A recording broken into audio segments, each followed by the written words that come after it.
Hello, my name is Carl Palmer. I'm the Deputy Director of California's Safer Consumer Products Program.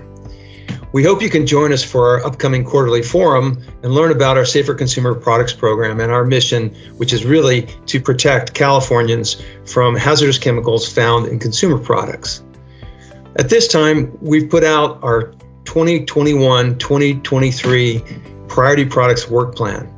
This is a guide to what we plan to focus on for the next 3 years. Which categories of consumer products we're going to be looking at: personal care products, cleaning products, automotive tires, things that affect people in our environment.